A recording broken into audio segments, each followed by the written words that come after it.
She thought about it for a few minutes and said that she wanted them to take her and a couple of her friends to Hawaii as a gift. My parents agreed instantly, and Alex went to her room to celebrate and tell her friends. While she was in her room, I asked my parents if I was going to go with them or not because I was honestly not sure. Usually, when we are on family vacations, they do take me with them, but since this was a gift for Alex, I wasn't sure if my presence was required or was going to be appreciated by Alex because she doesn't really like me much. I'm fine with that.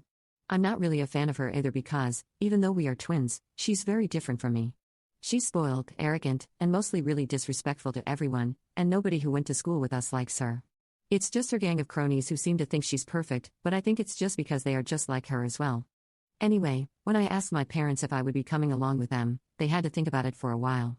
I instantly knew that the answer would be no because if they had to think about it, it couldn't be because they're willing to take me with them. They had probably already decided against it and were just thinking of a way to tell me. After a few seconds, my mother spoke to me and said that since this was a gift for Alex, it would be unfair to take me with them because then it would just become a family vacation. I pointed out the obvious, that my parents were going along with her, but they said that they were only going with her because Alex wanted it, and they were pretty sure that she wouldn't want me.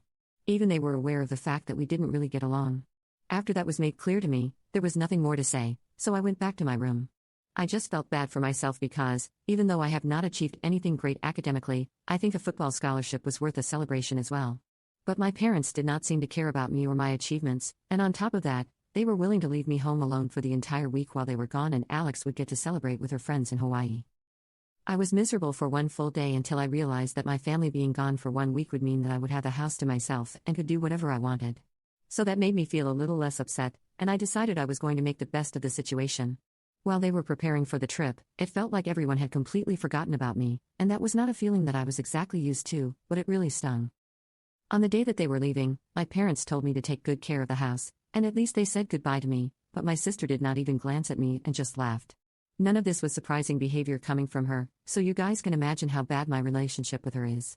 For the first couple of days, I just invited my friends over, and we played video games, had a bunch of junk food, and just did whatever we felt like right from the morning until the evening when they had to go home. This was my plan for every day. On the final day, I was going to call my friends and tell them that they were free to come over that day as well, but at around 8 o'clock in the morning, I heard the doorbell ringing, and it was way too early for my friends to show up. I hadn't woken up properly yet either because I had been sleeping in late ever since I graduated from high school. So when I went downstairs and looked outside the window to see who it was, I was kind of shocked to see my mother standing there. It took me a few minutes to remind myself that my mother was not here, she was with the rest of the family in Hawaii, and this must be somebody else. Then I noticed a couple of differences as well. This woman who was standing outside the door was much taller than my mother. She also looked kind of younger, and she had blonde highlights in her hair, and my mom hated that. So I was able to gather that this was definitely not my mom, but someone who looked weirdly similar to her. I decided to open the door after contemplating it for a bit because if she looked similar to my mother, it meant that she must be a relative of some sort. When I opened the door, she introduced herself as my mom's cousin and said that she had been living in the UK for the past 20 years, so I had probably never seen her before. From what I knew, my mother did not have any siblings, and she was an only child. This woman looked like she was just a couple of years younger than my mother, so I had guessed already that she must have been a cousin. But for a cousin to look that similar to my mom, it was just weird, and I definitely hadn't ever heard of my mom talking about some cousin from the UK. But then again, I don't really speak to my mother that often anyway.